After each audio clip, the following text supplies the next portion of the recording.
Hello po, good morning po sa ating lahat. Welcome back sa ating YouTube channel. So ngayong umaga po mga kaibigan, isa naman pong tanong po ng ating pong subscriber na ating pong sasagutin. Ito'y galing po kay Mary Ann Jimmy. Shout out po siya dyan kaibigan. Ang kanya pong tanong ay, kahapon daw o last day, na-AI daw po yung kanyang mga inahing baboy, yung kanyang inahing baboy.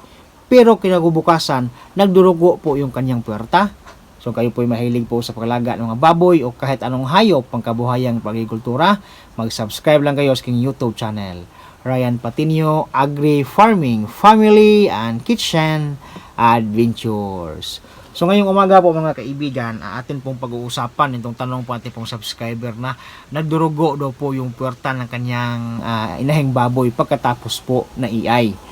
So ito pong mga pangyayari pong ito mga kaibigan, ito po ay kadalasan nangyayari dun po sa ating mga dumalagang baboy o yung never been touched pa lang na mga dumalagang baboy.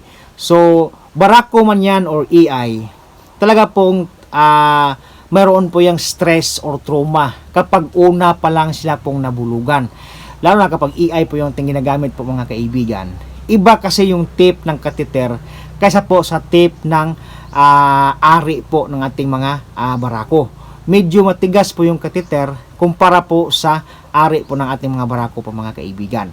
So ngayon, kapag dumalaga pa lang po yung ating mga alagang inahing baboy natin pong pinabulugan, expected po yan na yung kanya pong mga yung kanya pong kayang urethral canal po mga kaibigan ay intact pa yan, nakadikit pa po yan sila kasi dumalaga pa lang. So expected po natin yan.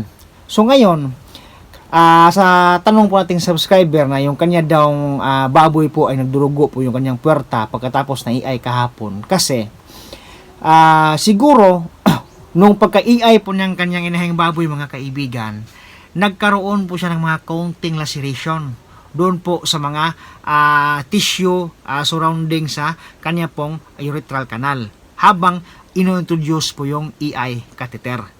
Mayroon kasing ibang tip ng AI catheter na parang parang nakaano lang siya, nakaublong lang, mayroon ding nakapatulis yung mga ganon. Pero yan po ay makakaroon pa rin ng cause ng trauma o laceration, konting laceration po doon po sa kanyang gilid ng kanyang lining. So importante talaga po mga kaibigan, kapag AI po yung ating ginagamit at saka mga dumalaga po yung ating tinitira ng AI, dapat talaga atin mo nang isimulate yung vulva o yung puwerta natin mga inahing baboy. Dapat yung basang-basa talaga.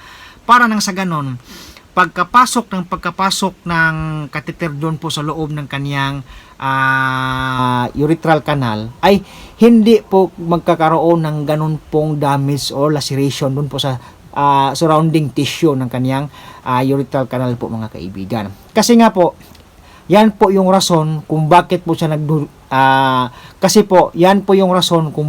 nagdurugo yung kanyang puwerta ilang araw pagkatapos po nabulugan. For yung mga ganyan po mga kaibigan, huwag naman po kayo mag-alala kasi normal lang po yan lalo na kapag sa mga dumalaga. And then kapag sa barako naman po mga kaibigan, mayroon pong tendency na magdurugo po yan mga ilang araw siguro kasi nga po, yan po ay dahil po sa trauma or dahil po sa laceration.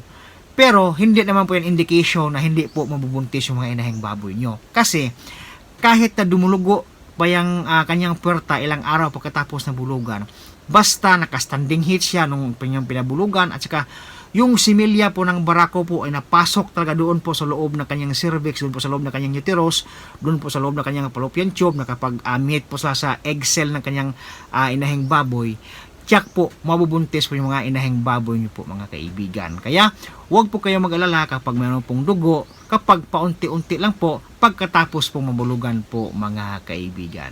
So yan po ating vlog ngayon. At sana po ako nakapagbigay sa inyo ng kaunting kaalaman po tungkol po kung bakit nagdurugo yung puwerta nating mga inahing baboy pagkatapos po mabulugan po mga kaibigan. Hanggang dito lang po at maraming salamat po sa inyong panonood. Happy farming po mga kaibigan. See you next time. Bye-bye.